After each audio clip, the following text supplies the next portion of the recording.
Hello, this is Chris Caulkins with the Strub Caulkins Center for Suicide Research. With the recent school shootings in Arizona and Oregon, the issue of allowing students and employees to carry firearms on campus has heated up once again. I'd like to take a few minutes to express my concerns on the important issue overall and, of course, in regards to suicide. The state of Texas just passed a bill that allows students to carry guns on campus, including in classrooms and residence halls. This law goes into effect on August 1st, 2016, and applies to both public and private universities, although private universities may opt out. In 2017, this law will extend to community colleges. The date the law takes effect is interesting, as it is the 50th anniversary of a mass shooting at a Texas university where a gunman shot 46 people, 14 of whom died. This was from the top of a bell tower, and he used a deer rifle. Of course, an armed student would have been helpless in stopping this type of assault. There's been a flurry of recent activity around gun legislation as relates to college campuses. Tennessee is considering a bill that allows faculty to be armed in the classroom. Michigan and Wisconsin are both considering laws allowing campus carry. Florida lost a legal action barring guns and personal vehicles on campus. However, the University of Florida was successful in preventing the allowance of guns in residence halls. And California just signed a bill into law prohibiting firearms on campuses. There are several unintended consequences that arise out of allowing firearms on campus. The threat of violence overall is much greater. In a survey of over 10,000 students from 119 universities, 4.3% already had a gun. Those with guns were found to have a significantly higher risk of being threatened by someone else with a gun, with 1.6% of those students reporting this. Those at risk of being threatened had the following in common: being male, living on campus, participating in binge drinking and engaging in aggressive behavior afterwards, and living in areas of the country where gun ownership overall is high. When it comes to domestic violence, during the period from 1996 to 2010, 86% of domestic murders involved guns. Assaults with firearms were found to be 12 times more likely to be fatal than other types of assaults. Law enforcement officers are at higher risk of being killed on the job when responding to domestic assaults involving guns. Between 1996 and 2010, there were 116 police officers killed in the line of duty while responding to domestic altercations. 95% of those were the result of a gunshot wound. Last, but by no means least, suicides are a major issue when it comes to firearms. The means of a suicide matter. I'll talk about this more in a few minutes.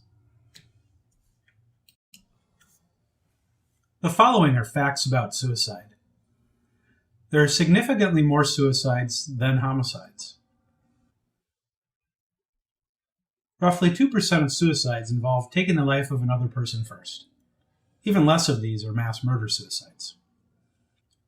Contrary to popular belief, people with mental illnesses are much more likely to be the victims of violence rather than the perpetrators. In the United States, the murder rate has been declining for over 20 years, while suicides have been steadily increasing. Finally, a theory. Dr. Thomas Joyner, a well-known psychologist, researcher, and suicidologist, has advanced a very compelling theory. Joyner maintains that murder-suicide is primarily a suicidal event and that suicidal ideation is necessary to murder another and then suicide. It should be reiterated, however, that the overwhelming majority of suicides do not involve killing another person. According to the Centers for Disease Control and Prevention data, in the United States, suicide is the 10th leading cause of death for all age groups, third leading cause of death for the 10 to 14-year-old age group, and second leading cause of death for those age 15 to 34. You will note on the chart that from 10 years old on, suicides outnumber homicides. It is also important to note that not all homicides are murders. For example, hunting accidents are classified as homicides even when there was no intention to kill the other person. The data is clear that legislative action requiring waiting periods, background checks, open carry restrictions, and gun locks reduce both suicides and other deaths by firearm. Nationally, 51.5% of suicides in 2013 were by firearm, and the use of a gun resulted in an 82.5 to 92% greater chance of death. Based on empirical evidence, I am making the following predictions. I sincerely hope that I'm wrong. On college campuses and among college students, assaults and threats involving firearms will increase. Homicides on campus will increase, especially amongst those students possessing guns and during domestic disputes. There will be law enforcement firearm-related casualties that otherwise would not have occurred. Completed suicides amongst college students will increase significantly.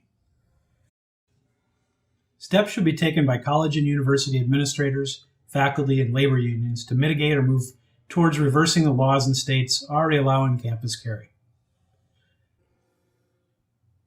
In states where campus carry laws have not been passed, these same groups of people should be proactive in partnering with lawmakers, public safety, and public health professionals to put measures in place preventing the passage of campus carry laws. Thank you for listening, and thank you for your support of the Strub Caulkins Center for Suicide Research. Take care and be safe.